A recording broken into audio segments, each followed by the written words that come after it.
Kraft presents The Great Gildersleeve. Yeah.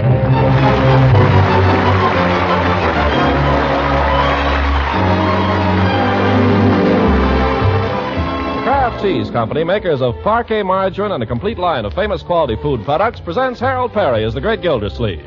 Kraft brings you The Great Gildersleeve every week at this time, written by John Wheaton and Sam Moore, music by Claude Swaiten.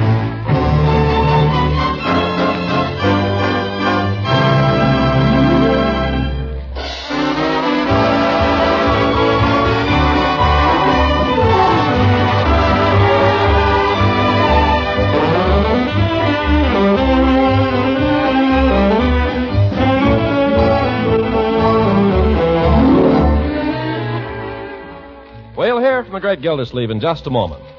Whenever you serve bread, serve it the way millions of families enjoy it most, spread with delicious, nourishing parquet margarine. Get your family off to a bright start at breakfast by adding parquet's delicate, satisfying flavor to slices of tempting golden brown toast. When you send Johnny off to school, send along the appetizing goodness of parquet, spread in nourishing lunchbox sandwiches. At dinner time, make your fresh muffins and crusty brown rolls a real pride and joy by spreading them with delicious parquet margarine. Yes, parquet makes all kinds of bread taste extra good. Adds extra nourishment, too, because parquet is high in food energy value and is fortified by Kraft so that every pound contains 9,000 units of important vitamin A. So, for flavor that satisfies, for energy and vitamin A, buy parquet. Parkay, parquet margarine made by Kraft. Yes, Kraft makes parquet.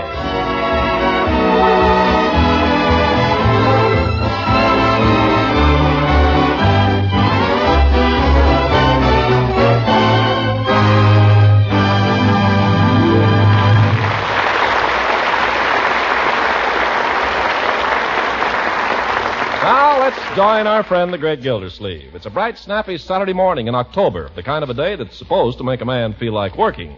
And as Gildersleeve stands in his front parlor, smoking his after-breakfast cigar, he glances out of the window, and sure enough, he sees a task. Leroy, I thought I told you to rake up those leaves. Didn't I? You didn't say when to rake them. I suppose you want to wait till they're covered with snow. The leaves must be raked now, Leroy, today. Today? Today is Saturday. Why can't I do them Monday afternoon, Unc? First thing Monday afternoon. Because I want them done today. I don't see why they couldn't wait till Monday. Don't argue, my boy. You haven't a single thing to do all day today. It's my day off. Can't I wait till Monday? No, you started them Wednesday, but you didn't finish. You must learn to concentrate, my boy. Buckle down. Do a job right. Finish it up. Could you help me, Unc? Between us, we could finish it up in a hurry. I'm busy, Leroy. Oh, you're just sitting around. I am not sitting around. I'm worrying about finding some kind of work so I can support you and Marjorie. I wish all I had to do was worry. What did you say, Leroy? Nothing. Well, get at those leaves and right now. Oh, before you start, did you clean up your room this morning? Oh, sure, I cleaned it. Will it bear inspection, Leroy? Well, gosh, if you're going to go over it with a magnifying glass. Never mind that. Did you make your bed? Now, how do you suppose I could have forgotten that? Confound it, Leroy. I don't know what I'm going to do with you. I looked at your room yesterday, and it was a regular pigsty. How can you stand to live in it? I don't know. I'm just naturally sloppy, I guess. Oink, oink. And don't be so smart, young man, or I'll make you smart. In a certain place. Understand? Oh, sure. Now go upstairs and do your room at once, so it can stand inspection. Okay. Fine way to spend Saturday. Leroy, have you done your practicing? Leroy, What did you say, have you practiced your piano? Some. Some. I pay good money for those lessons, young man. You get over to that piano and start practicing right now. What about my room? Practice the piano. What about the leaves? Practice the piano. Sit down on that bench and don't get off of it for 2 hours. Gosh, I'll be working all day Sunday, too. I won't have any fun at all. What's Leroy beefing about now? Marjorie, have you done your room this morning? Oh, yes, Uncle Mort. Good girl. Make your bed? Of course, I always do. Leroy, why can't you be more like your sister? She makes me sick. Now, young man, we're all supposed to do our part around here. Excuse me, Mr. Gildersleeve. Have you made your bed, Bertie? I mean, what is it? Miss Margie, those curtains from your room has been sitting in my laundry tub for 3 days. I can't do my laundry till you get them out of there. Marjorie? Miss Perfect. Leroy, practice the piano. Ha, ha, ha, Mr. Smarty Pants. And you go wash those curtains, young lady. By George, we're going to have some new work habits around here. When we start something, we're going to finish it. We've got to learn to concentrate.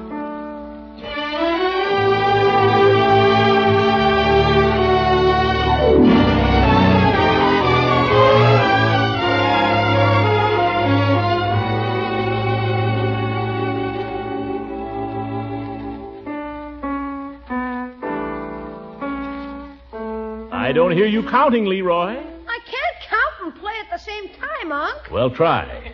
4 and 1 and 2 and 3 and... That's wrong, Leroy. I told you I can't count and play at the same time. I bet nobody can. All the great pianists know how to count, Leroy. Well, they don't count so you can hear them. You remember when you took me to hear that guy and we sat in the front row? He never counted once. I was watching him. He doesn't have to count anymore, but he knows how. Now, stop arguing. Count to yourself if you want to. Okay.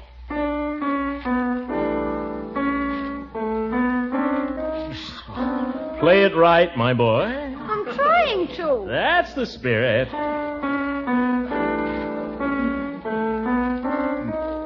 You're not trying, Leroy. I am, Unc. Well, don't make the very same mistake every time. Well, this is a tough piece, and I'm just starting it besides. Oh, well, it's going to sound very nice when you've learned it. I wonder when that will be.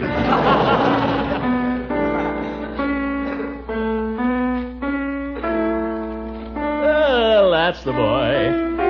Oh! For goodness sake, Leroy, go back and play it right. Do I have to start at the beginning? No, just go back a little way. Okay. Leroy, you're not concentrating. Maybe I haven't got any talent, Unc. You learn to play whether you got talent or not. Trouble is, you don't practice enough. Now, when I'll see who it is, Unc. No, you won't. You'll sit right where you are and keep practicing. Well, good morning, Gildy. Oh, for good morning, Judge. Come on in. Well, Leroy practicing. Very pretty. Boy plays nicely. Yeah. That shows how much you know, Judge. What's on your alleged mind? Not a thing, Gildy, not a thing. Can't an old friend just drop in without having something on his mind? He can, but he doesn't. If you come over here again to pry into matters of my employment, Judge. Well, I haven't, but now that you bring it up... It may interest you to know that I'm considering a number of possibilities. Oh, you've been saying that for weeks. What about Nelson Humpstone? Did you get anywhere with him? Humpstone. He's nothing but a four-flesher. They're closing down the factory, Judge. I wasn't interested in that job anyway. I have another idea now. That's the trouble with you, Throckmorton. You never stick to anything. Dag nabbit, I don't believe you know how to concentrate. Leroy! Concentrate. I mean, keep your mind on your work. I could go out now if you and the judge want to talk. You get right back to that piano. We'll go into my study. Come on, Horace. You're always opening your big mouth. Sit down, Judge. Have a cigar? Not so soon after breakfast, thank you. Good.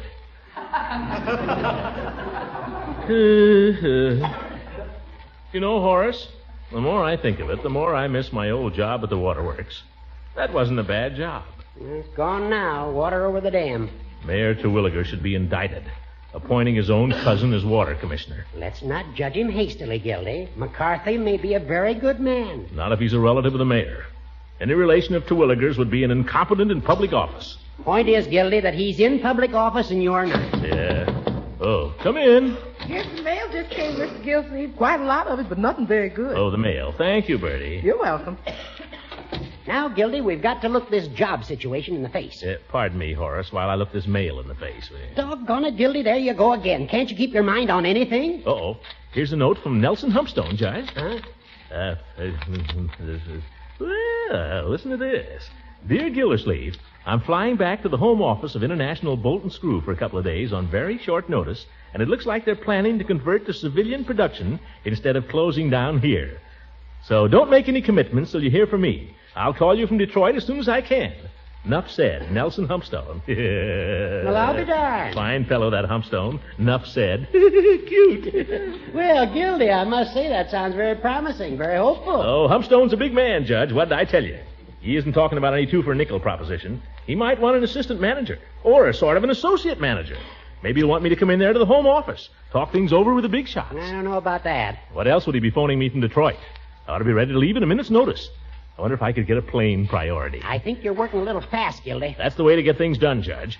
I suppose Humpy could take care of my hotel reservations. Oh, for goodness sake, you're talking just like a... Come in. What is it, Bertie? Mr. Gildersleeve, the water stopped running and all the faucets in the house. Nothing comes out. What? The water's off? I'll bet the pump's busted, yeah. And the snifter valve. Must be off all over town. By George, I've been waiting for this moment. Let's call up the mayor's cousin and complain, Judge. What's his name now? Oh, now, Gildy, have a heart. His name's McCarthy. Let me look at that telephone. I'll pin his ears back. I'll blast him. No, I know something better, Judge. I'll call him up at his house at 3 o'clock in the morning.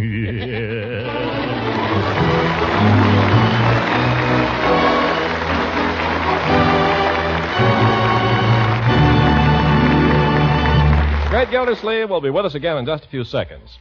In nourishing meals at home and in lunches at work, you busy home front soldiers need the best of energy foods. And luckily, some of America's best energy foods cost very little. Economical Parquet margarine, the delicious Kraft quality spread for bread, is a shining example of a food high in energy value, yet extremely low in money cost, and low in ration point cost, too. Kraft makes Parquet margarine, and of course Kraft uses only top-quality, highly refined vegetable oils. And that explains why Parquet is one of the best energy foods you can serve. What's more, Kraft fortifies Parquet margarine so that every pound contains 9,000 units of vitamin A. So for important food energy, for important vitamin A, and equally important for a fresh, delicate flavor that's sure to satisfy, serve Parquet. P-A-R-K-A-Y, Parquet margarine. Tomorrow, buy Parquet. It's made by Kraft.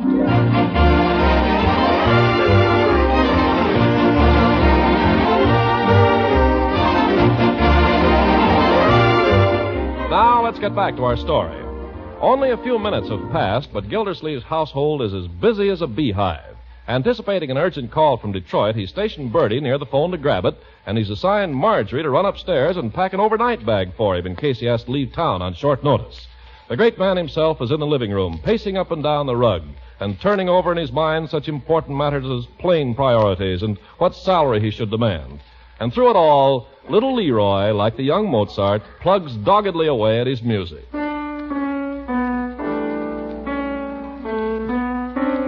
Leroy, read the notes. Read the notes. I am. You are not. Well, you can see for yourself. It says here. Don't tell me what it says. Play 'em. Ye gods. Uncle Marge. Yes, Marjorie? How long have you be gone? How do I know? I haven't heard from Humpstone yet. I'm still waiting for the call. Well, how many shirts do you want me to pack? How many what? How many shirts will you need? Well, that depends on how long I'll be gone. That's what I say. How long will you be gone? I told you I don't know. Well, how do you expect me to... Don't ask foolish questions. Just pack some shirts, that's all. Ye gods, let's keep our heads around here. Oh, there's the phone, Bertie. Grab it. I got it. Mr. Gildersleeve's resident. Let me have it, Bertie. Yes, ma'am, he is. Just a second. Leroy, stop pounding that piano. How can I hear? Hello, Throckmorton P. Gildersleeve speaking. It was what? Water. I'm not the water commissioner, lady. Don't bother me with it. The idea of calling me about it. Doesn't she read the newspapers? Hey, can I stop now? I told you, Leroy. I want you to stick at that piece till you master it. I have. I said master, not massacre. Oh, for corn's sake. Yes. Uncle Marge, you want me to pack your razor? What's that? Razor? Oh, yes.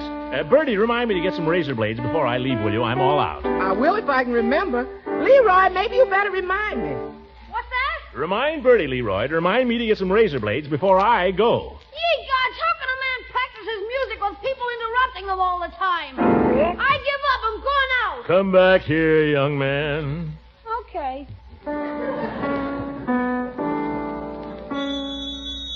So, Mr. Gildersleeve? Yes, I've got it, Bertie. Hold it, Leroy. Hello, Throckmorton P. Yes, I'm the water commissioner. No, I'm not. What is this? Why are people calling me? I don't care if their line is busy. Don't call me about it. It's no business of mine. This is getting to be a darn nuisance. Here I'm waiting for an important call. Unc, Yes? make up your mind, will you? Do you want me to practice or don't you? Just study the notes for a little while, Leroy. Study him quietly and don't make any noise. Hello? Yes, this is Commissioner Gildersleeve's residence. If it's about the water, Bertie, tell him I'm not at home, and I'm not the commissioner. Mr. Gildersleeve says if it's about the water, he ain't commissioner and he ain't at home. Wait a minute, Bertie. That wasn't long distance, was it? No, sir, that was Miss Pettibone. Well, what do I care? If any more of these calls come, Bertie, tell him I'm not at home. You understand? Yes, sir. Tell him I left home 2 weeks ago, and I haven't been seen since. Yes, sir. Tell him for all you know, Bertie, I'm dead. I'll do that. By George, this is too much. Let me handle it, Bertie. Hello. Now listen, Bud, I've got nothing to do with the water department. I don't care. If you don't like the way things are being run, call up the commissioner. Call up the mayor. Call up Eisenhower, but don't bother me. Hello. No, get off the line, will you, brother? I want to speak to the operator. Operator, this is Throckmorton P. Gildersleeve speaking. Never mind my number. I want to make a complaint. I'm expecting a very important call. I'm being flooded here with calls for the water department, with which I no longer have any connection. I want you to... Listen, sister, you don't have to tell me there's a war on. I want something done about it, and right away. Do you understand? Oh, you can't, eh? Oh, you can't. Well, I'll do something about it, and right now. Confound it. Mr. Gildersleeve, you busted. You darn right I'll bust it. There. Oh, my goodness. How did you get arrested? Let him come. I'm ready for him.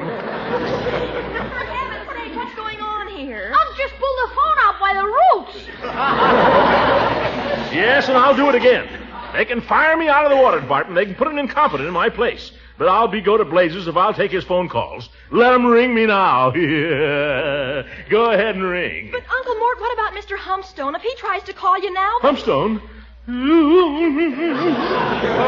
Oh, why didn't somebody stop me? Why did you deliberately stand there, Marjorie, and let... Oh, my goodness, I've got to do something. Humpstone might be trying to call me right now, all the way from Detroit. I'll run over to Mrs. Ransom's and phone the call company. Call the company.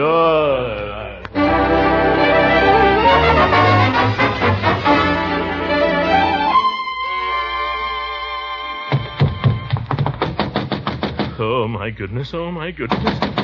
Leela! Honey? Yeah, and so is Christmas. Leela? Oh, it's you, Throckmorton. Oh, gracious, everything's happening at once here. The phone's ringing. Now sit down and make yourself at home, won't you, while I answer? I was just going to ask you if I could use it. By all means, just as soon as I answer this. Oh. Hello? Yes, who's this? Oh, I couldn't guess. Oh, guess it. I couldn't. Well, is it Walter? Who's Walter? Is it, Kent? Not Kent. Well, let me see now. Leela, I'm expecting a telephone call. It's very important. If you could hurry it up. I know. Poochie. Poochie. No? Well, I just simply give up then. Who is it? Oh, you. I might have known. Come on, Leela. Nothing, just sitting here. Leela, my phone call. It's urgent. Uh-huh.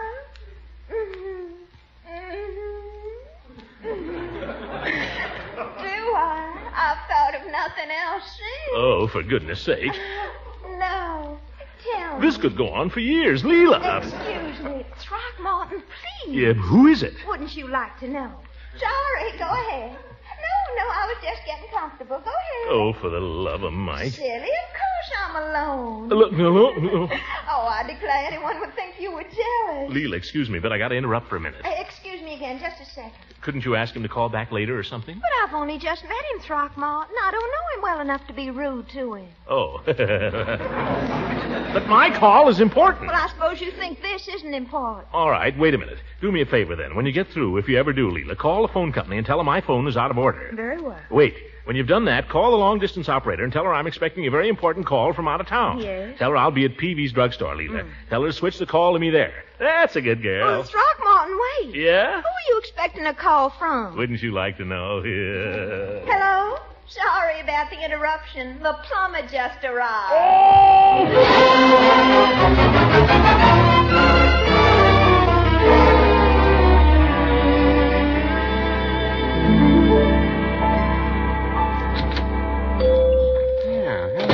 Gildersleeve?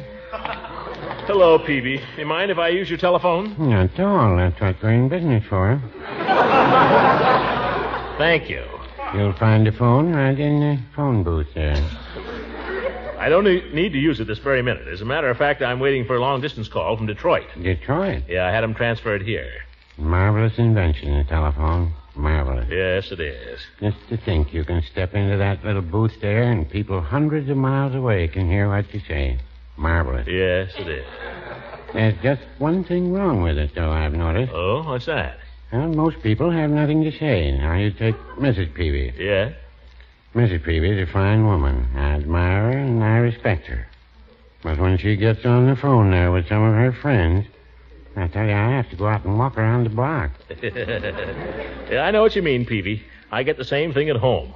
Marjorie now. She's a pretty sensible girl as girls go. Yeah, she is. But every afternoon she's on the phone for hours with Francie. And there's more slush, more silly guff. All about some kid around town named Van Johnson. You ever see him around? No, I don't think I have. Neither have I. But to hear them talk, he must be some punkins. I overheard my own niece offering to die for him yesterday. Oh, telephone. That might be for me. Do you want to take it, Mr. Gildersleeve, or shall I? You take it, Peavy. See who it's for. I don't trust that phone booth. It's too narrow. Standard phone booth. I know, but I got stuck in there once. I'm not taking any unnecessary chances. All right, I hear you. Can't you see I'm coming?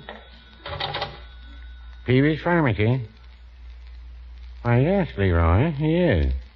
Yeah, just hold the wire. Leroy? Where's he phoning from? Didn't say. Here you are, Mr. Gildersleeve. Can you make it? If you get out of my way, I might. Oh, sorry. Darn little coop. Couldn't you sort of lean into it, Mr. Gildersleeve? Couldn't they have made it big enough in the first place? Standard phone booth. Standard. Hold on, Leroy. I'm coming. Give me a shove, Peavy.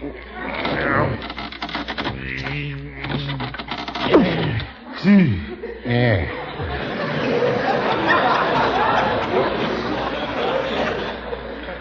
Hello, Leroy.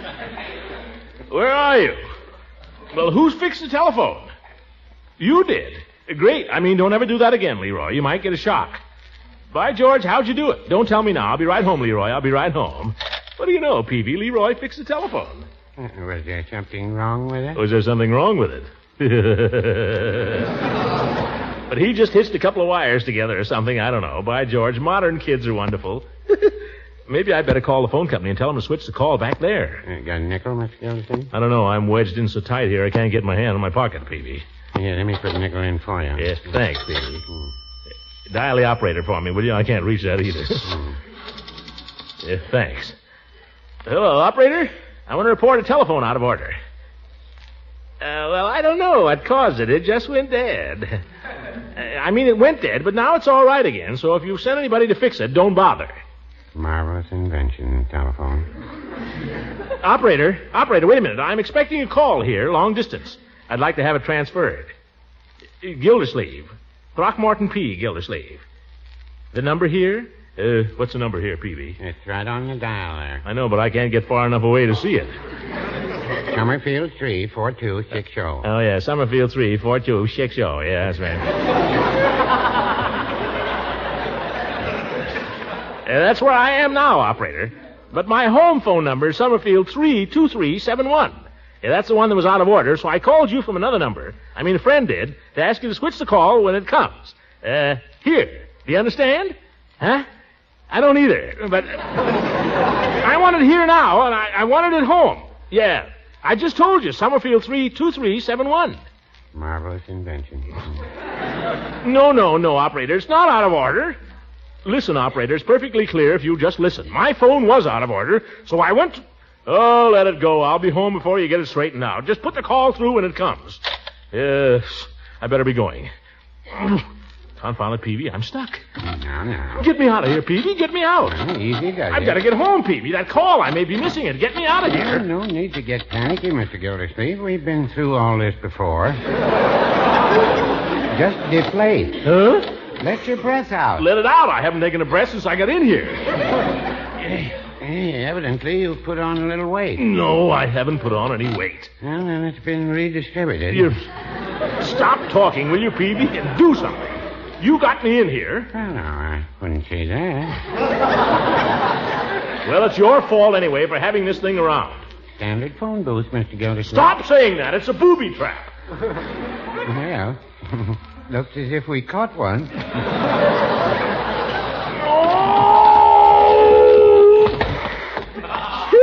I'm out, Phoebe. I'm out and I'm off. If you ask me, you've been off for some time.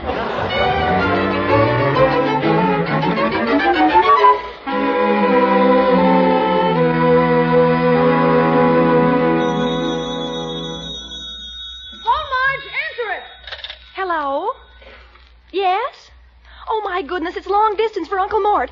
Just a minute, please. That's the call he's expecting. Well, where is he? Well, he said he was coming right home. Hold the wire, please. What is it, Miss Marjorie? Bertie, it's a call for Uncle Mort, and I don't know what to tell them. Run to the window, Leroy, and see if he's coming. Here, give me that, Miss Marjorie. I know what to tell him. But, Bertie, Your uncle told me what to tell him. Hello? Here he is. Long distance, huh? I'm sorry. Mr. Gildersleeve ain't here. He ain't been around for 2 weeks. I expect he's probably dead. Bertie! How's that for telling him, Mr. Gildersleeve? Bertie, that's a call I've been waiting all day for. Well, those are the breaks, kid. Leroy, give me that telephone. Oh, I'm sorry, Mr. Gildersleeve. Never mind. Operator? Operator! Operator! That's the kind of service you get. Operator! When you want them, you can't get them. When you don't want them, they call you up. Operator! I pay good money every month for this. The darn thing. Uncle Mort! I won't have it in the house. Not again. This time I mean it, confound it. Oh! Take that!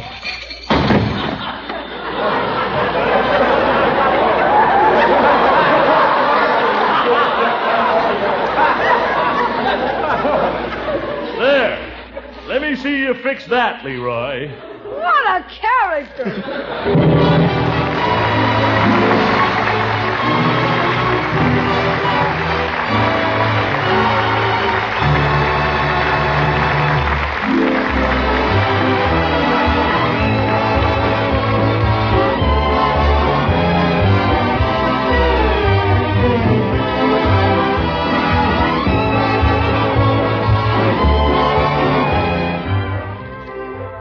Ladies and gentlemen, I'd like to say just a few words on behalf of an organization to which all of us owe our lives, our freedom, and our hope of security, the United States Navy.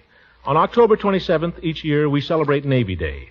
This year, Navy Day will mean almost more than it ever has before, because our Navy is now the strongest naval power on this earth. The number of warships in the fleet has been almost tripled since 1939, and 30,000 naval planes are scheduled for delivery this year. 30,000 planes. I hope the Japs are listening. But though the Navy has done a tremendous job in this war and has the men and materiel to finish it, we mustn't think it's going to be easy. Navy officials estimate it will take at least a year and a half or 2 years to knock out the Japanese after the war in Europe is over. The Japanese are tough, ladies and gentlemen. They can still increase their production, and their army is not yet up to full strength.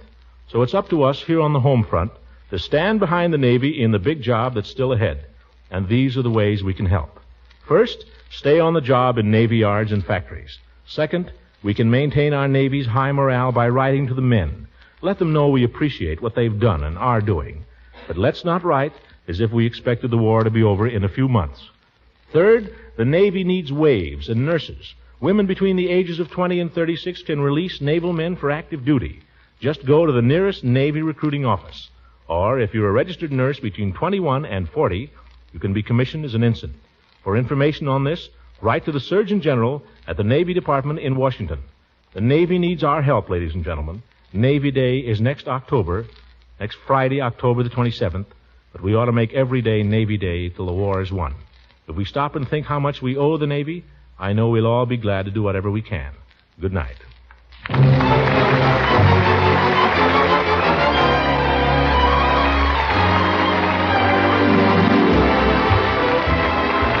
Music on this program was selected by Claude Sweet. And this is Ken Carpenter speaking for the Kraft Cheese Company, makers of Parkay margarine and a complete line of famous quality food products.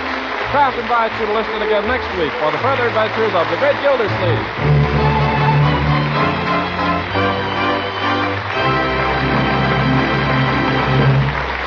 This is the National Broadcasting Company.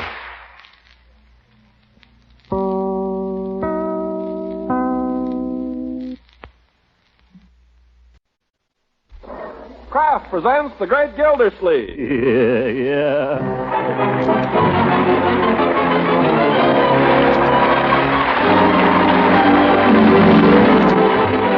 Kraft Cheese Company, makers of parquet margarine and a complete line of famous quality food products, presents Harold Perry as The Great Gildersleeve. Kraft brings you The Great Gildersleeve every week at this time, written by John Whedon and Sam Moore, music by Claude Sweeten.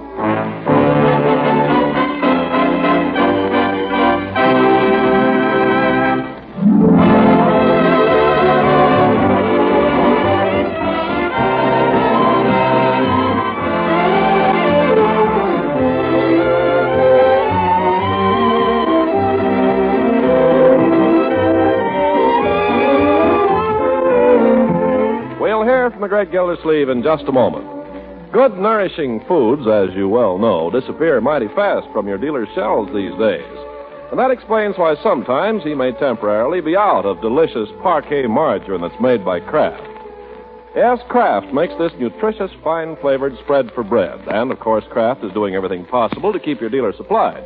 These days, however, so many people prefer parquet margarine that dealers often find themselves hard put to keep up with the demand.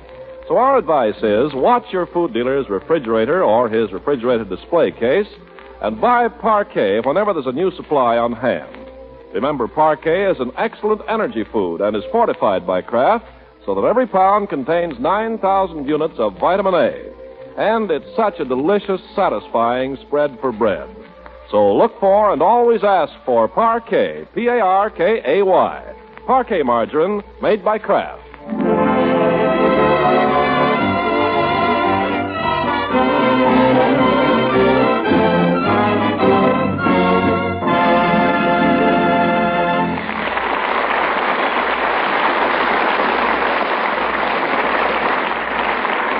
Now, what of the Great Gildersleeve? Well, he's broken into the papers again. The Summerfield Indicator of October 26th bears an editorial headed, Watchman, What of the Night? And we may be sure that it's not escaped the attention of the great man himself.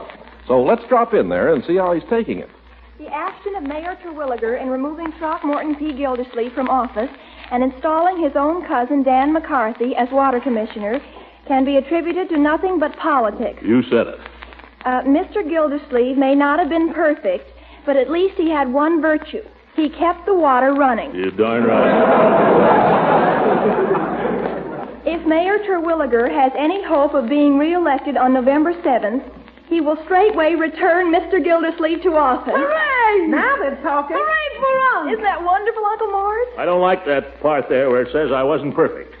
Oh, don't be silly. Nobody's perfect. Now, Marjorie. Bertie, you think that's any way for a girl to talk about her uncle? Oh, Mr. Gildersleeve, if you was perfect, you'd be up with the angels, which thank goodness you ain't. Oh, Uncle Mort, I'm so glad. I'm so glad. Now, my dear. I'm glad they showed up, that old Terwilliger, the old foof. I'm glad they finally gave you credit. Uncle Mort, I must say you don't seem very excited. I should think you'd be thrilled. Well, it's gratifying, my dear. Gratifying to have one's humble efforts recognized at last, even though the recognition comes too late. Too late? If you ask me, it's just in time. In another week, we might have been eating grass. We were at no time in actual want, my boy. Well, then what was all that you were giving us about we had to cut down? Why am I beating my brains out trying to scrape along on a 15-cent allowance? 15 cents? That ain't a living wage. That's not a living wage. You're darn right it's not. I was merely taking precautions, Leroy, during the period of my temporary unemployment to guard against a rainy day. Boy, I thought it was here. Well, it's gone now. The mayor will have to make you commissioner again, won't he, Uncle Mort? It doesn't seem to have occurred to anyone that I may possibly not be interested in the commissionership. Not interested? Don't tell me you're not going to take it. I have never sought public office, my boy. Are you kidding? At any rate, I do not seek it at this time. Oh, Uncle Mort, you ought to take it. Sure you should. Amen. What makes you say that, Bertie? I got the milk bill this morning. Oh. You think I should take it, do you? You think that being water commissioner is the best your old uncle is capable of, do you? You could do worse, Uncle Mort. You're doing worse right now. As you grow older, my boy, you will learn that it's best not to leap to conclusions until you have all the facts in your possession. What do you mean? In exactly 1 hour and 15 minutes, Your uncle has an appointment to confer with some of the biggest executives in the country. Yikes! What do they want to confer with you for? Is that so strange, my boy?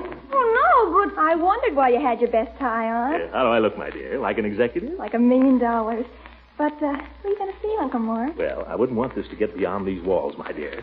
But I saw Nelson Humpstone yesterday out at the factory. He's back from Detroit? And not only that, he's brought with him some of the big shots from International Bolt and Screw. Oh, You, think they might want to talk to you about a job? Well, they certainly don't want to run me for president. My hat, my dear. Leroy, my walking stick. Your walking stick? You heard me. Well, you haven't used that in years, huh? The occasion for it has not arisen. I don't see what you want to use it now for. Because, my boy, I'm meeting these men for the first time. And first impressions are very important. Well, that's just what I mean. Leroy, get the walking stick.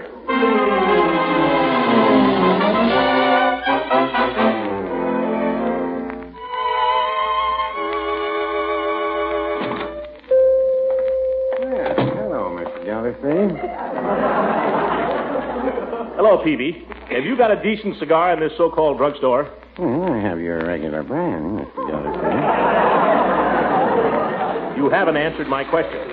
I want the most expensive cigar you've got, Peavy. Let me see. I've got these at 25 cents each. About as expensive. Is that the best you can do, 25 cents?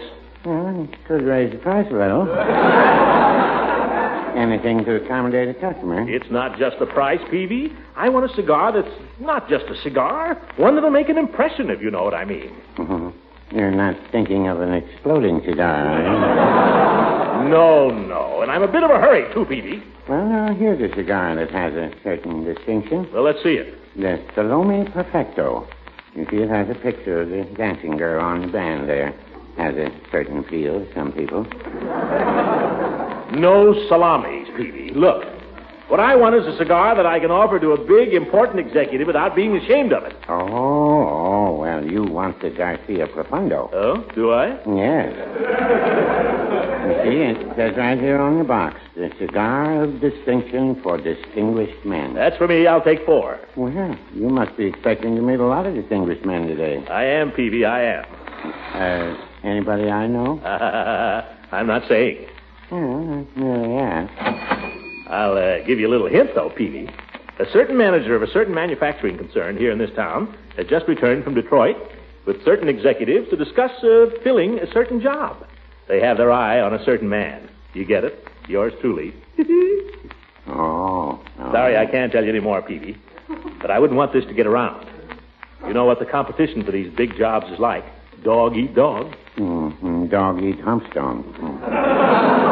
What? How did you find out about Humpstone? You almost broke up my phone booth last week trying to get in touch with him, if you remember. Oh, yes, that. Well, I'm due over at the plant there in half an hour to meet some of the big shots. Confidentially, Humpstone tells me I've got the inside track. That's so? The inside track must be a little crowded.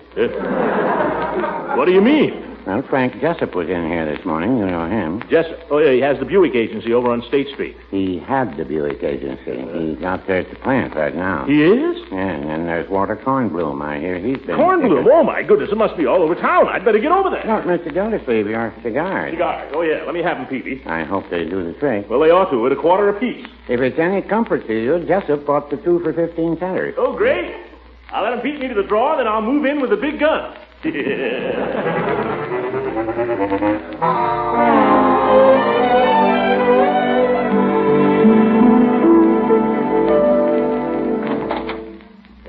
Mr. Humpstone, it's me. Come in. Oh, thanks. Well, here I am. You're early, Gildersleeve. Better early than late, I always say. Yes, sir. Punctuality, very important in business. Just put your hat on the file there. It won't be in the way. No, not at all. Have a chair. Thanks. Well, Mr. Gildersleeve? Well, Mr. Humpstone? Today should tell the story, I guess. Yeah, I guess so. Have a cigar. Oh, no, thank you. As a matter of fact, just a tip. We discourage smoking here at the plant. Oh? Yes, you see, J.G. doesn't smoke himself, and he doesn't like to see any of the men smoke either. J.G. Our executive vice president. You'll meet him in just a few minutes. Oh, yes. Well, I never smoke on the job myself. Just happen to have these things with me, so I thought if anybody could use them, maybe I'd better get rid of them before we... No, just put them out of sight. J.G. is a funny duck. You have to know just how to handle him. Oh, how's that? Oh, you'll catch on. Now, A.K. is different. A.K. has a great sense of humor. Only you never know when he's kidding. Oh, how do you find out? You'll find out. It takes a little time, but for now, just take your cue from me. When I laugh, you laugh.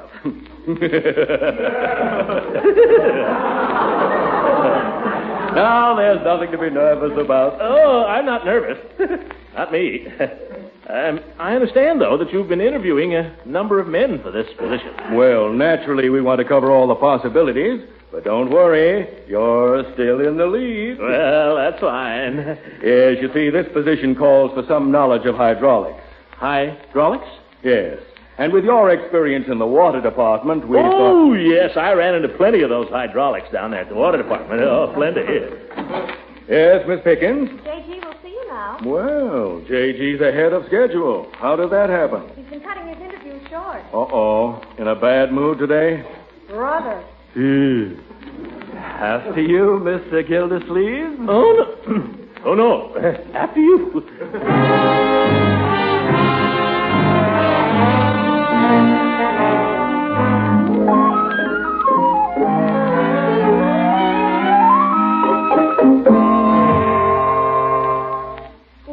Uncle Mort. Do you think he was impressed or not? I tell you, Marjorie, I have no idea. The man just sat there like a bump on a log. Didn't say anything, didn't ask any questions, just stared at me like an idiot. Humpstone did all the talking. I don't think the man is all there. Tell me something, Unc. What does this job pay? I don't know. Besides, it's none of your business. Leroy, can't you see Uncle Mort's upset? Well, as long as he was there, I don't see why he couldn't ask. God, that was no time to bring up money. That's not the way these things are done, Leroy. I imagine it pays a good $4,000 or $5,000. I don't care what it pays. I don't think I want the darn job anyway. Not if I have to work for an old fool like that.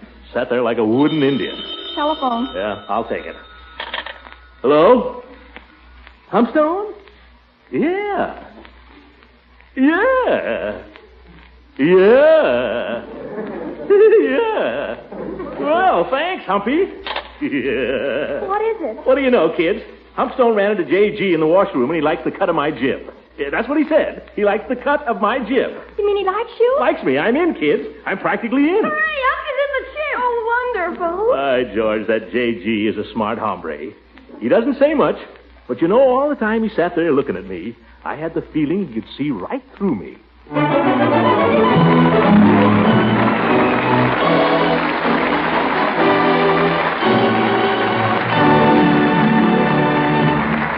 The great Gildersleeve will be with us again in just a few seconds. And that's the time we're going to use for some important reminders about Parquet Margarine, a nutritious spread for America's bread. You see, during the next few weeks on this program, you'll be hearing about other Kraft quality food products. So we'd like to remind you briefly of the important way Parquet Margarine contributes to good family nutrition. First, there's the splendid food energy Parquet provides so economically. And second, Kraft guarantees that every single pound of Parquet Margarine contains 9,000 units of important vitamin A. And they're both needed every day for good family nutrition. Of course, you should remember, too, Parquet's fresh, delicate flavor and how good it tastes on bread, toast, rolls, and waffles. Yes, Kraft makes this delicious, nourishing spread for America's bread. So remember always to ask for Parquet, P-A-R-K-A-Y. Parquet Margarine, made by Kraft.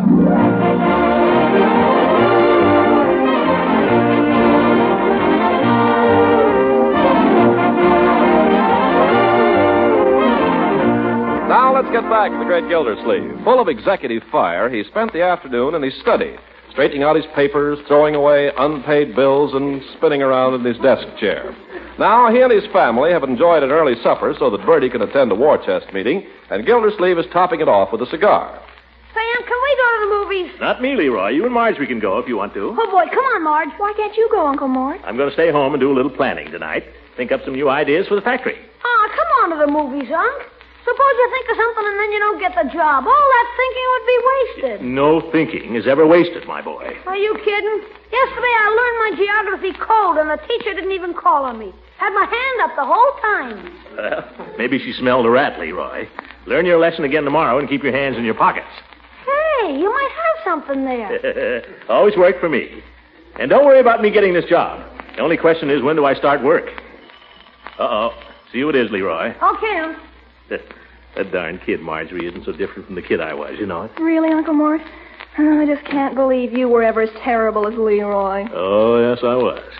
Well, the majesty of the law. Good evening, Throckmorton. Marjorie. Hello, Judge. Have a chair, Judge. Thank you. I am the bearer of an important message for you, Gildy. Yeah? By the way, I'm not holding up your supper, am I? No, Judge, we've already had it. Oh. Those are the brakes, kid. That will do, Leroy. What's the important message, Horace? It's from Mayor Terwilliger. He wants you to accept the water commissioner's portfolio again. Horace, you can tell the mayor to take the portfolio and blow soap bubbles through it. But, Gildy, this is the job you wanted. Best job you ever had. Got a better one now, Judge. You're looking at the man who's going to be Nelson Humpstone's new assistant at International Bolt and Screw. Or possibly his associate. Well, when this happened? I went out and saw him this morning. Nothing to it. Is it really sewed up, Gildy? Oh, it's in the bag, Horace. Just a few details to be settled. Yeah, it's all settled except the money. Leroy, there's at least $4,000 or $5,000 a year in it, Judge. But have you really got it? How'd they ever come to pick you? Well, who else in this town knows anything about hydraulics? What do you know about hydraulics? Well, I bet I could learn all about it in 10 minutes. By George, I think I'll go down to the public library right now. They must have a book. Dozens of them. I'm going to do it. I'll glance through a few of these books. When I see those fellows tomorrow, I'll know more about hydraulics than old John W. Hydraulics himself.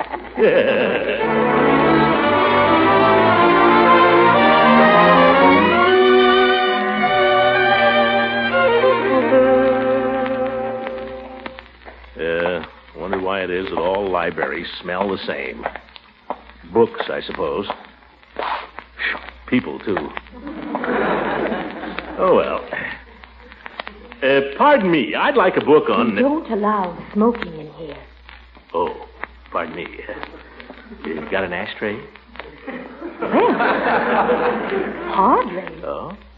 Wastebasket? Oh, I see one. Don't move. Yeah, a good shot, wasn't it? That might start a fire. Oh, no, it was out. Have you got a book on hydraulics? Oh, yes. Elementary or advanced? Well, I'm not sure. Just what are hydraulics?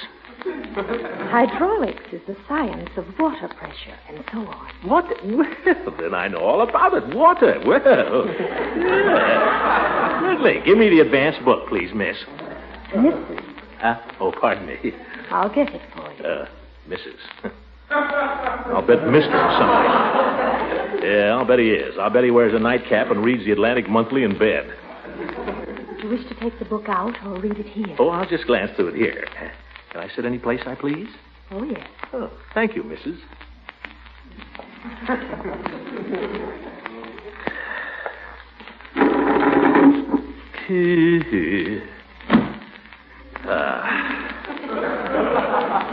The laws of hydromechanics.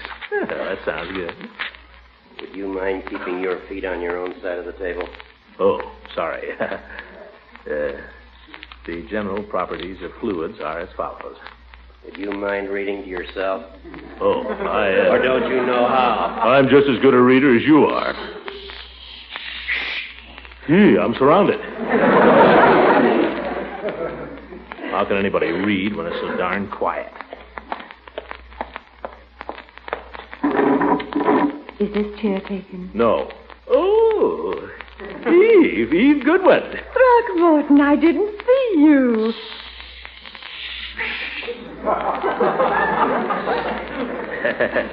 Oh, you have to be quiet in here, Eve. I know. Well, imagine meeting you here. I'm the one who should be surprised. It's awfully nice to see you. Well, nice to see you, too. It's been months. Would you mind conducting this reunion somewhere else?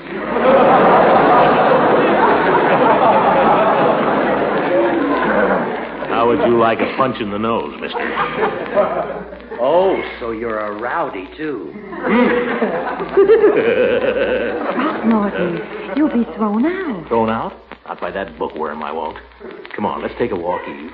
I want to talk to you. But I just got here. It's all right, so did I. Come on, you can read any time.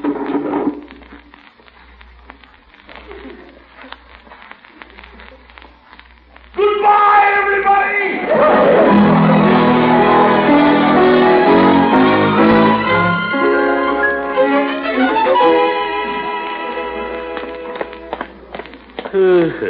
By George. Good to get out of there. Stuffy. Yes, it is. How on earth did you happen to be here? Well, I was going to do a little scientific reading, Eve. Hydraulics. But I found I knew all about it. You haven't changed, have you, Throckmorton? Oh, lost a little weight. How's your mother? Well, she's all right. She's not living with me anymore, you know. Oh, you don't say. No, she went to live with my sister in Scranton, Pennsylvania. Oh, I love Pennsylvania. Yeah, you must miss her a great deal. Fine woman. Well, I did miss her at first. I've been quite lonesome, Throckmorton. I've been lonesome too, Eve. Oh, a man never needs to be lonesome. But a girl has to spend her evenings in the library. Well, we ought to see more of each other, Eve. We used to have a lot of fun. Yes, we did. I don't see why we couldn't have that same kind of fun all over again. We're not engaged now, Throckmorton. Well, we had plenty of fun before we were engaged, Eve. Now, Throckmorton, we haven't seen each other in quite a while. Oh, take it a little easy, huh? Take it very easy. I saw the editorial in the paper this morning. I was so proud of you. Oh, that. Yeah, Terwilliger wants me back. Sent Judge Hooker crawling over to see me, begging me to come back. That's very flattering. How did you happen to leave the water department? Terwilliger I resigned. We had a difference of opinion on policy. It was him or me, so I quit. I, Throckmorton. It was him or I, so I... He. Certainly seems like the old days, Eve. I can't help correcting you, Throckmorton. I'm always so surprised when you make a mistake. Are you going back as water commissioner? Nope. Got something much better, Eve. Private industry. Oh, really? What is it? Fellow named Nelson Humpstone runs the war plant here. Yeah, it's a subsidiary of International Bolt and Screw. Humpy wants me as his assistant. Or possibly his associate. Sounds interesting. How did you meet this Mr. Humpstone? Through Leela Ransom. She knows him pretty well. Oh. Nothing between them or anything like that, of course. I mean, Leela arranged this meeting as a favor to me. I see. Leela'd do just about anything for me. I'm sure she would. Throckmorton, are you sure you're being wise to go back to private business? Well, why, certainly. It's a good job, Eve. Fine opportunity. Why not? Well, I thought when I read that editorial this morning, I thought how much you have to give the people of our city. All I ever give them is water, Eve. What are you getting at? Oh, you came awfully close to being nominated for mayor last June. I don't want to run for mayor again. Well, something bigger then. You have great capacity for leadership, Throckmorton. Oh, you think so? I've always thought so. Well, maybe I could become a big man in business, Eve. I imagine this job with Humpstone would pay $4,000 or $5,000 a year. Is that so much more than the water department pays? Well, no, but the future... Well, money isn't everything. You could be a great public figure. Your name could be known to thousands of people. Maybe millions. Millions? Well, I kind of like that. On the other hand, that's kind of a gamble. Well, of course, if you never want to take a chance. Well, Hey, we're here already. Yes. Good night, Throckmorton. Oh, Eve, I've hardly seen you. Aren't you going to ask me in? I don't believe so. You've apparently lost something that was quite important to me, Throckmorton. Lost something? What have I lost? Your youth. The Throckmorton I knew had a marvelous spirit of youthfulness, of daring, of faith in himself. He had courage and vigor. He wasn't afraid to take a chance. Well, I'm not afraid to take a chance, Eve. I've still got all those things. How can I tell? You'll see. I'll show you. Eve, let me come in for just a few minutes. Well, Throckmorton, Just a little tete-a-tete for old time's sake. All right. For old time's sake.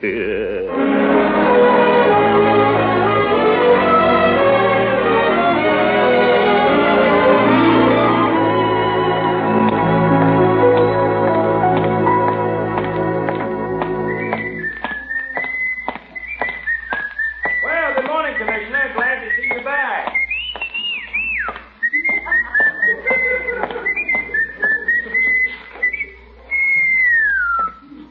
Daniel McCarthy, Water Commissioner. We'll soon change that. Mr. Gildersleeve! Well, if it isn't Bessie! Oh, Mr. Gildersleeve, I'm so glad you're back. Oh, I can kiss you. Not this morning, Bessie.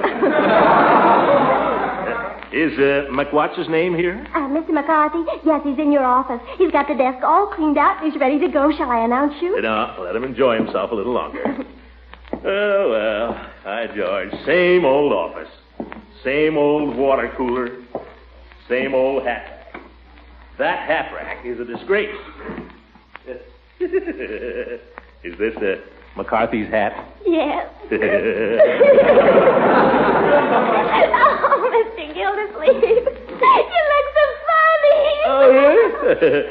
Must have a head like a peanut, that guy. Well, are you Gildersleeve? Hey, what are you doing with my hat? well, I thought it was one of mine when I was younger, before inflation set in. Yes, I thought I'd left it in here. Oh. Well, would you care to step into my office for a moment? Take care of the formalities? Oh, yes, thank you. Yes. Well, I guess there's not much to say. The books are up to date. You can have them audited as of today if you want to. Now, here's the combination to the safe. Oh, thank you. Key to the office, key to the desk, key to the, down the hall. Thank you, McCarthy. You're welcome. I guess that's everything. Yeah, I guess so. What are all those papers on the desk? Complaints. Complaints? Complaints. Well, I hope you'll be able to find, I hope you'll soon be able to announce your new connection. You mean you hope I'll get a job? Well, yes. Don't worry about me, Gildersleeve. I've got a better job than you'll ever get. You? Ha! Yep. IB&S, assistant to Nelson Humstone, $10,000 a year. $10,000 for a tete-a-tete. When am I going to learn?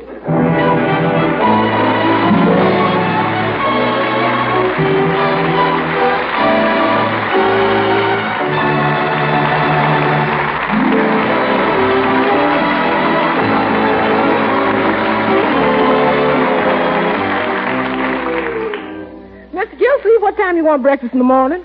7 o'clock, Bertie. 7 o'clock? 7 sharp. Starting working in tomorrow. Got to be up with the birds. Down there early, on my toes. In there punching right from the start. Yes, sir. Make it 7:30. Do I hear 8? 8 it is, Bertie. Good night, Bertie. Good night, everybody.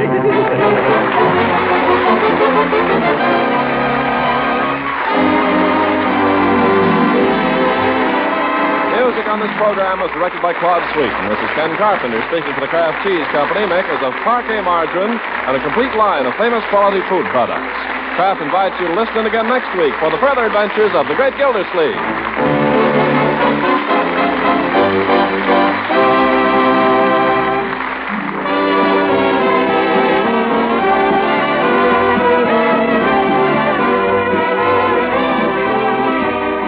Here's how to bring out hidden flavors in meat, add new zest to salads, create new interest in vegetable, egg, and cheese dishes. It's easy as can be. Simply add an extra flavor tang to foods with Kraft Salad Mustard. This zestful golden salad mustard is prepared to Kraft's own special recipe. Blends with luscious smoothness into keen-tasting cream sauces for hot-cooked vegetables, adds delicious flavor to deviled eggs, puts an extra tempting tang into French salad dressings, gravies, pickle relishes, and barbecue sauce. Be sure to try this Kraft quality salad mustard soon. It's so appetizing in so many tempting ways. Also, be sure to pick up a jar of that sharper horseradish-flavored mustard, Kraft mustard with nippy horseradish added. Your dealer has them both. Kraft horseradish mustard and tangy golden Kraft salad mustard.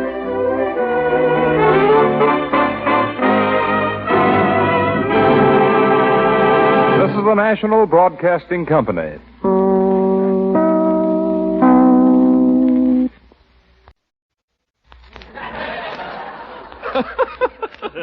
Kraft presents The Great Gildersleeve. Yeah.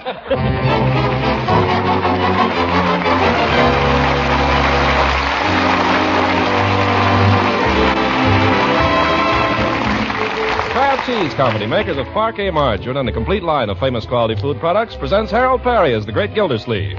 Kraft brings you The Great Gildersleeve every week at this same time, written by John Wheaton and Sam Moore, music by Claude Sweeten.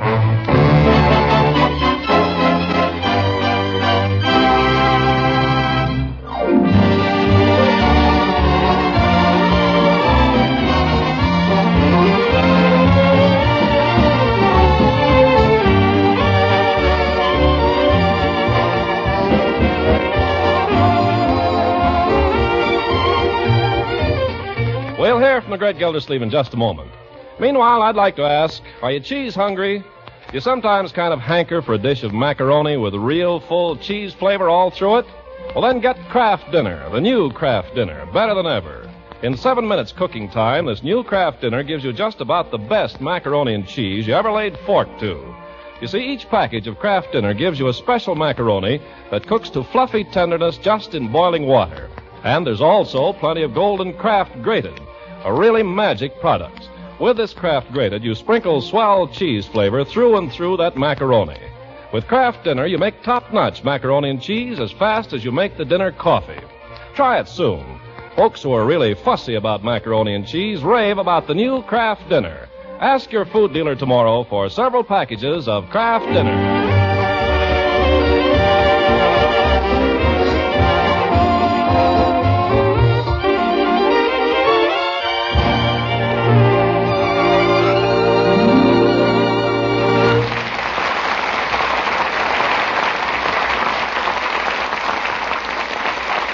Now, on to Summerfield and the Great Gildersleeve. Like every other town in the land, Summerfield finds itself on the eve of a national election.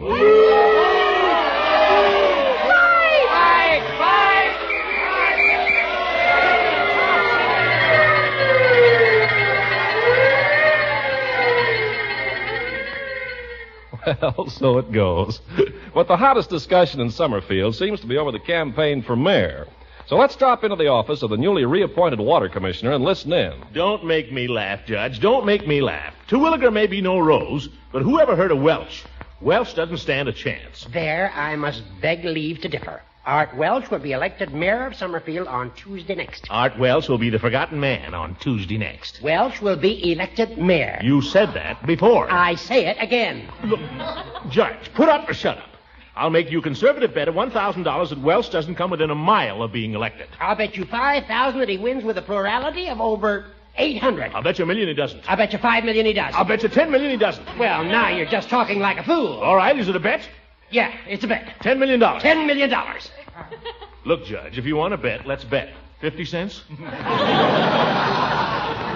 I never bet money on elections. You're afraid. It's against my principles. Judge, if Cyrus P. Terwilliger is not reelected mayor of this town on Tuesday next, I will personally push a peanut up the middle of Market Street with my nose. My friend, you've got a bet. Make it State Street. Market Street's got cobblestones.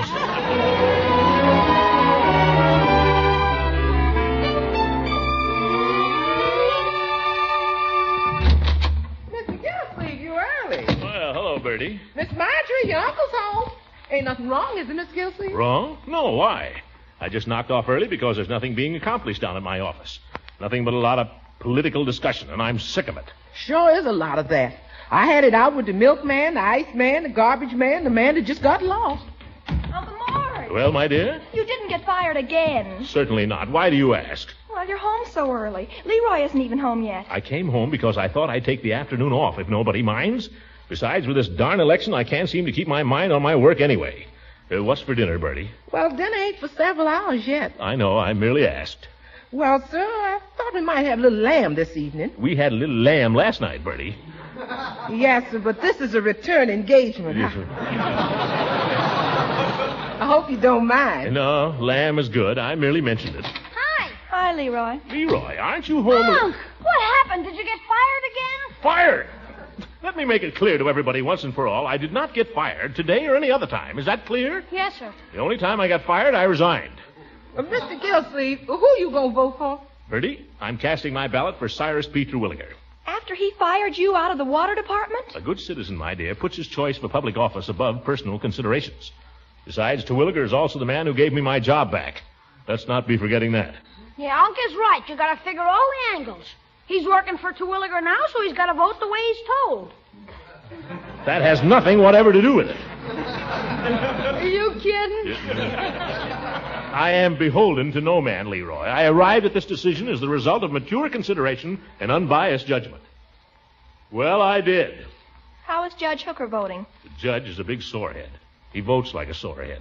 Forgive and forget. That's my motto. Oh, Mr. Gildersleeve, you hadn't ought to vote for that man. Bertie's right. I'm surprised at you, Uncle Mort. Who are you to be surprised at me, young lady? I'll ask you to remember I'm your uncle.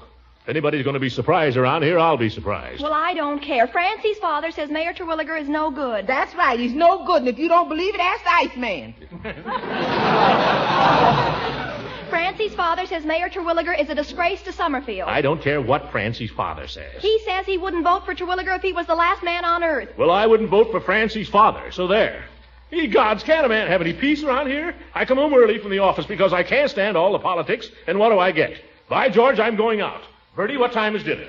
Well, I thought if you didn't mind, Mr. Gildersleeve, I got a meeting in my club tonight. And, we were going to sort of run over the candidates and the issues. Oh, my goodness. I thought if you didn't mind, we'd have dinner a little early, around 6 o'clock. 6 o'clock, 5 o'clock, 4 o'clock. Don't mind me. Maybe I'll be back and maybe I won't.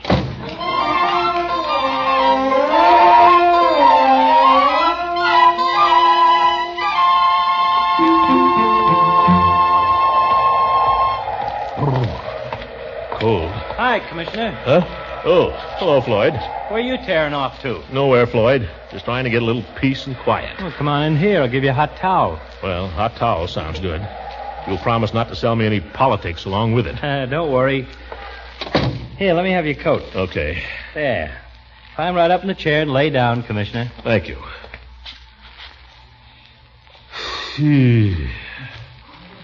This wouldn't be a bad place to spend the day. Well, suit yourself. We can start at the top of the price list and give you the works. Just a hot towel, Floyd. But keep it nonpartisan. That's me. I'm going to vote for Artie Welch, but I'll be quiet about it. Oh, the moonlight's fair tonight along the Wabash. Confound it, Floyd. Why Artie Welch? Thought you wanted to stay off that subject. Well, I do. But when I see a man planning to vote wrong... Artie a customer of yours? Nope. Gets his hair cut over on State Street. Well, then I should think you'd vote for Terwilliger. Why don't you? Terwilliger don't tip. Terwilliger. Floyd, that's no way to analyze public issues. Issues? That's something else again. When it comes to foreign policy, I'm a regular H.V. Kaltenborn. Yeah, well, I'll get that on the radio. I don't see how you figure that a man like Welch is qualified to be mayor of this town. Terwilliger is a real administrator. Mr. Gildersleeve, if I was Terwilliger's water commissioner, I'd say the same. That has nothing to do with it. Welch just doesn't measure up, that's all. How do you decide on a candidate anyway, Floyd? Just flip a coin? Now, Mr. Gildersleeve, I'm a pretty conscientious citizen. I got my own system of picking candidates, and it's a pretty good one. Yeah, what is it? Well, it involves the wife, Mr. Gildersleeve. Well, that's nothing to be ashamed of. That's fine. Good idea for a man and his wife to talk these things over. I guess you never met Mrs. Munson, did you? No, I never did. Why? Well, I don't like to knock her. She's okay, as women go. I never had any regrets, particularly. Of course, once in a while she might pass a remark that's a little uncalled for, but then I'm no angel. She knows that, too. What's all this got to do with voting? Oh, I'm coming to that. Like I say, the babe is okay most ways, keeps the house clean, she don't throw money around, and she's a fair cook, if you like everything fried. But on politics, brother, they never should have give her the ballot. And why do you consult with her about your vote? I don't. I just ask her how she's going to vote, and I vote the opposite. Floyd, you're a political ignoramus. I ain't dumb enough to vote for Terwilliger. Oh, let me out of here. I thought you wanted a hot Let me out of here. Ye gods, can't I go any place without having politics shoved down my throat?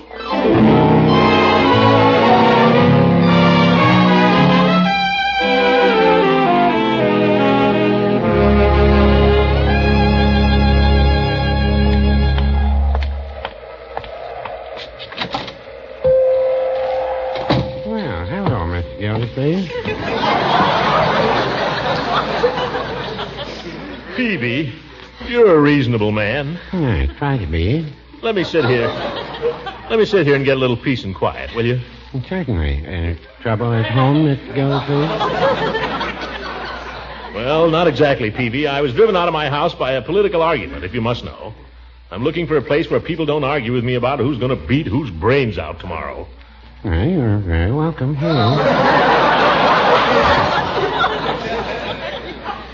Thank goodness for one man that doesn't give a hoot about politics. No, I wouldn't say that. I've got my opinions, Mr. Gildersleeve. Yeah, well, just keep your opinions to yourself. Oh, I do. I believe in the secret ballot. Well, it's a great institution, the secret ballot, Peavy. Keystone of democracy.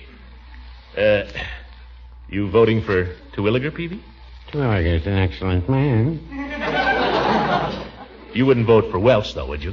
He's an excellent man. Terwilliger is a fine administrator, though, Peavy. I like the fellows back of him, too. But who's back of Welch? Well, I hear he has some very fine people supporting him. Confound it, Peavy. To hear you talk, I'm beginning to think you're for Welch. Well, now, I wouldn't say that. You're for Terwilliger. Well, I wouldn't say that either. There's only two people running for mayor, Peavy. Who are you for? I'm for the secret ballot. How can we discuss this sensibly if you won't tell me who you're for? Well, I prefer to listen to arguments for both candidates, Mr. Gildersleeve. So does Mrs. Peavy. Well, there aren't any arguments for Welch, Peavy. People who vote for Welch are simply voting from blind prejudice. No, that's no argument, Mr. Gildersleeve. Terwilliger is a fine man. He has a fine record. He's been a public servant for 20 years. I'm very happy to endorse him personally. Coming from a water commissioner, that's no argument either. I resent that. Terwilliger has at no time attempted to influence my vote. What honesty. Why, that's an argument in itself. You think so? Well, here's Judge Hooker. Political spy. What are you doing in here, you old goat?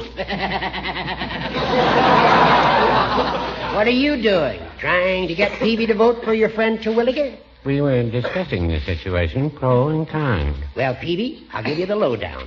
Mr. Gildersleeve made a bet with me. If Terwilliger loses, Gildy's got to push a peanut up State Street with his nose. Well, now, that's something I'd like to see. Maybe I'll vote for Mr. Welch. Hooker, you're an unscrupulous campaigner. Don't forget, Gildy, all's fair in love and politics.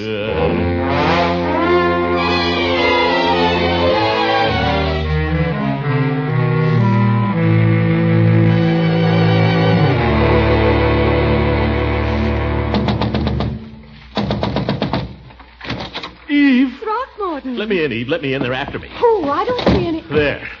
Well, who's after you? Nobody. Joke. Oh, Throckmorton, you fool. What you doing, Eve? Oh, nothing, really. I just got home, and I built a fire, and I was going to make some tea and just relax. Will you come in? Well, if you insist. A crackling fire. Mm-hmm. Do you want to sit there? I know. Let's pull the sofa over, huh? Let's pull it up in front of the fire so we can... That's not a sofa, Throckmorton. It's a love seat. Who am I to argue?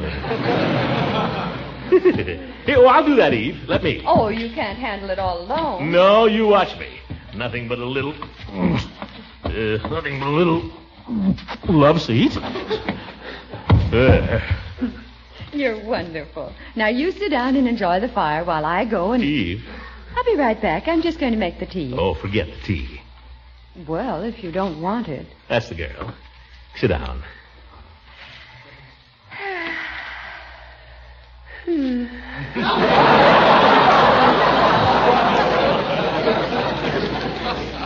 It's nice here, isn't it? Nice. Now, Throckmorton. I seem to have to keep reminding you we're not engaged anymore. Well, there's no harm in holding a girl's hand, is there? Just a friendly gesture. Doesn't mean anything. Doesn't it? Not a thing. Very well, then. We agreed, you remember, that all that was over and done with. Over and done with. Seriously, Eve, you don't know what it means to me to be able to come here this afternoon and spend a few quiet moments with you. Far from the madding crowd, far from strife and strain. A man needs that. I know. A man needs a place he can come to. A refuge. So nice and quiet here. So warm. So friendly. And you're so understanding. Now, Throckmorton. All right, we'll just hold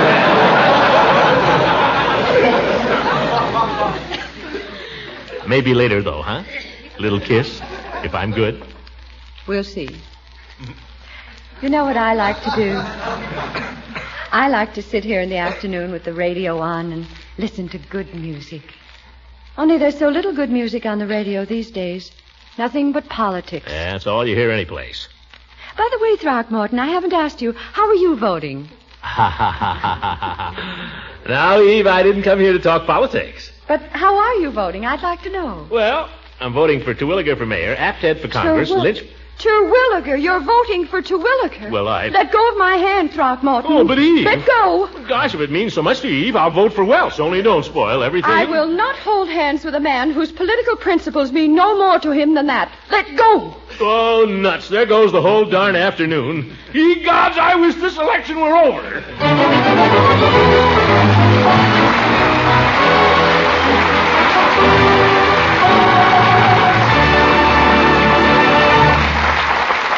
The great Gildersleeve will be with us again in just a few seconds. And speaking of seconds, everybody at your dinner table will pass their plates for seconds when you serve the new Kraft dinner. I mean the new Kraft dinner. Delicious macaroni and cheese, fluffy light with real satisfying cheese flavor through and through it. It's a delight to folks who hanker for cheese these days. And, of course, with Kraft dinner, you make this marvelous macaroni and cheese in just 7 minutes cooking time. You see, each package of Kraft dinner gives you the special macaroni that gets tender and light just in boiling water. Never any heavy, starchy taste with Kraft dinner macaroni. The box also gives you a big, generous packet of golden Kraft grated. It puts really swell cheese flavor through and through that macaroni in a jiffy. So try the new Kraft dinner tomorrow. You'd better get several packages so you'll have some on the pantry shelf, ready to cook really marvelous macaroni and cheese in just 7 minutes.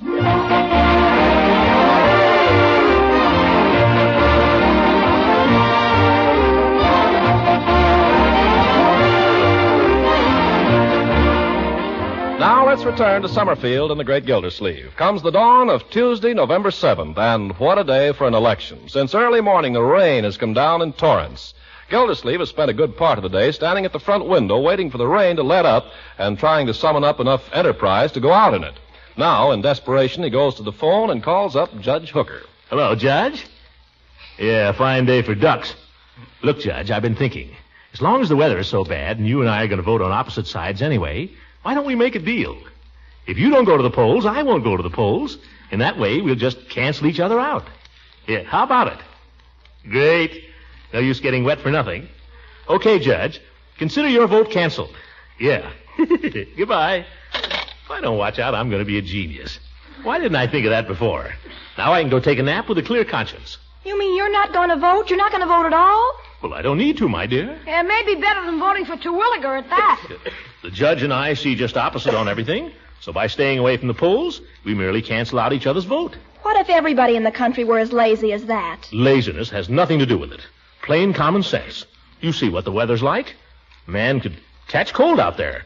It's our duty in these times to... guard our health. Besides, I'm down to my last A ticket. Excuse me if I go out the front way, Mr. Gildersleeve. There's a lake around the back stoop. Oh, where are you going, Bertie? Going out to vote. I told you, Bertie, if you wait a little while, it'll clear up. I've waited all I can wait. I'm going to get down there before they run out of ballots. You don't have to worry about that, Bertie. They got ballots enough for everybody. I don't care. If I was to wait, maybe I'd get took with appendicitis or something, so I couldn't vote. But if you go out, you'll get wet. Oh, a little water never hurt nobody. Got my umbrella and got my galoshes and I got my sample ballot. Well, gosh, Bertie, I'd be glad to drive you down there, but I'm down to my last gas ticket. What's in the tank has got to last me till the new ones come due. Oh, that'll be all right, Mr. Gildersleeve. I don't mind. Tell you what, Bertie, why don't you and Lily B do what Judge Hooker and I are doing? Just cancel out each other's vote. No, Mr. Gildersleeve, you can't talk me out of it. My mind's made up. I got my candidates and got my issues straight for once, and I'm ready. I got to vote while the spirit's on me. Yes, sir, I'm exercising my franchise. Hallelujah. She's a fine woman. Fine woman. Well, what are you children staring at? I'd have driven her down there, only I haven't got any gas. None to speak of. Don't you see, if the judge doesn't vote and I don't vote, it comes out even, just the same, doesn't it? Marjorie, go upstairs and write a letter or something, will you? You make me nervous. I'm going. Don't worry. Only wish I were 21, that's all.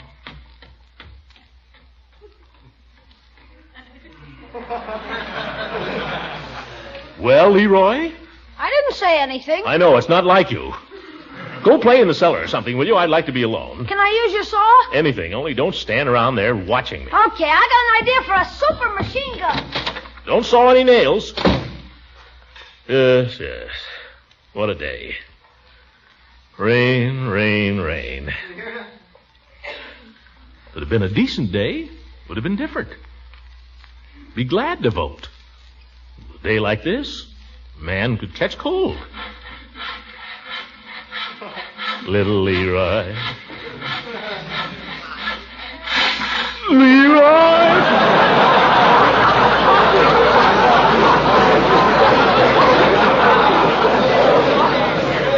That's the last time he uses my saw. Front door. Wonder who that is. Excuse me, you are the boss? Oh, yes, come in, quickly. Hey, I just wiped the feet. Hurry up, it's wet. Oh, those my pants? All cleaned and pressed. I cover with newspaper so it doesn't get wet. Oh, well, fine. Thank you. How much is that? It's 75 cents. See if I got it here. Quite a day, isn't it? Oh, it's a fine day. Huh? Well, a little rain, but who cares? You know something? Today I'm an American. Oh, you mean you're a citizen? Oh, I got my citizen papers 8 months ago. But today, for the first time, I vote. Oh. That's a great thing, you know, to vote. Yeah, guess it is. Sure. In the country I come from, nobody votes. There a man doesn't even open his mouth. And why? He's afraid. Here nobody is afraid. He votes, so I vote. Well, that's fine. Sure. 6 o'clock this morning I vote. Maybe it rains a little. What do I care? They open the polls. I'm the first man in. The first man in Summerfield to vote. That's me, Morgan. What'd you say your name was? Well, my real name, it's a little difficult. Megunin. Who can say that, so I choose a nice American name. Morgan. What was wrong with Rockefeller? Rockefeller. That's a little hard for some people to say, too. What's the difference? My friends call me Leo, so that's how I vote. Leo Morgan. You know, I'm so excited. I walk in there and I say, "Good morning. I've come to vote." So they say, "Just a minute. What is your name?" Like I was a foreigner or something. So I say, "Leo Morgan, I'm a citizen." So then they look in a big book, and I'm getting worried. Maybe they forgot me. Maybe I didn't do something I should. Oh, I'm so worried. And then what do you think? I'm in the book. Great. Yeah, me, Morgan. Me, Morgan, I'm in the book. So I sign my name. Did I? And the gentleman, he gives me a big ballot all my own, and it takes me to a little, like a little room. A booth? That's right, a booth. All by myself. Nobody else. It's fine. The gentleman says to me, "Take your time." I say, "Thank you very much." And he pulls the curtain so I won't be bothered. Such privacy. I'm not used to it. At home, we used to sleep 4 in a room. So, I'm all alone in there. Did I? I take my time and I look over my ballot and I vote. Maybe I didn't vote right, but I voted. And whoever gets elected, that's my president. Well, Morgan, by George, you're all right. Sure, I'm all right. And I'll tell you another thing. This country is all right. Hey, Unc. Oh, Leroy. Come here, my boy. You know Mr. Morgan here? Oh, hi. Your boy? He's my nephew. Fine boy. He'll be voting too one of these days, huh? Yes, I suppose so. Yeah, I got a son, Gregory. Gregor, a little younger. He goes to school. Gregory? I know him. He's in the 4A, a little punk. Yeah, a little punk. Yeah, I know him. That's my Gregory. Well, I should be leaving. I talk too much. Oh, not at all. As a matter of fact, I'm very glad you dropped in, Mr. I get so excited I forget the pants. Here. Oh, thanks. Goodbye. Goodbye. What's the matter, Unc? Nothing, Leroy. I wonder if you'd be good enough to run upstairs to my room and get my car keys. Sure. You going someplace, Unc? Yes, Leroy. I'm going to vote. Can I go with you? I don't see why not. Hey, wait. What about Judge Hooker? Hooker? What about him? Well, you made a deal, didn't you? Are you going to tell the judge you're voting? There's an old saying, Leroy, invented by Judge Hooker. Quote, "All's fair in love and politics, unquote. Oh, what a character.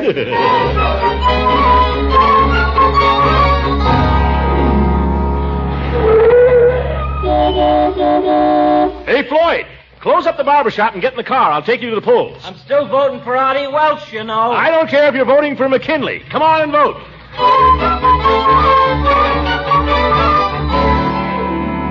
Come on, fold up your umbrella, Peavy, and get in. Oh, thank you, Mr. Gildersleeve. By the way, I'm voting for... I don't care, Peavy. This is a nonpartisan, patriotic bus service. Here we go. Put on your old gray bonnet with the blue ribbon on it, and we're here so down to the shade.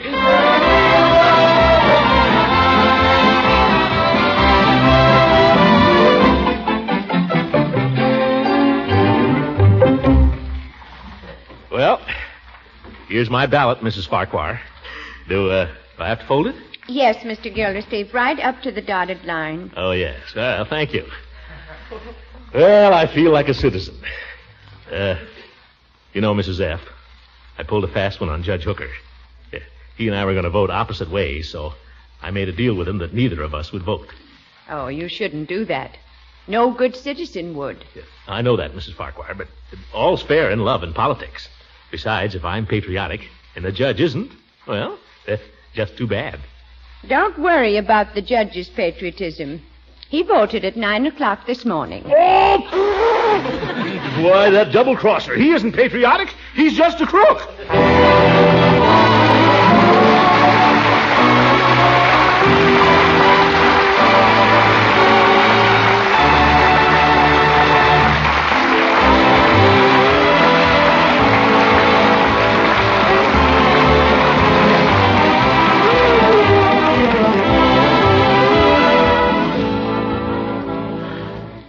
Well, ladies and gentlemen, the returns aren't in yet. I may have to push a peanut up State Street with my nose. But at least I voted. You know, there are people in this world who haven't the chance to vote. They know that privilege, and they know what it's worth. Here in this country, we're inclined to take it for granted. But now that the Japs and the Germans are trying to take that right away from us, look at how this country is willing to fight for it. Well, if it's worth fighting for, it's worth going to the polls for. Get out and vote on Tuesday, and don't let anything stop you. Good night.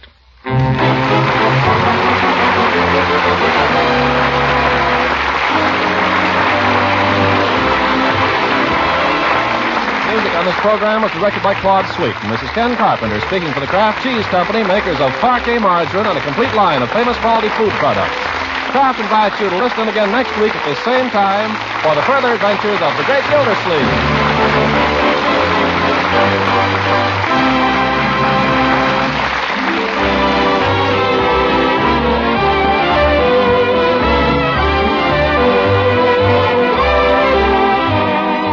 And now here's special news about a wonderfully nourishing cheese food the whole family loves. A cheese food you can serve in 100 or more tempting ways.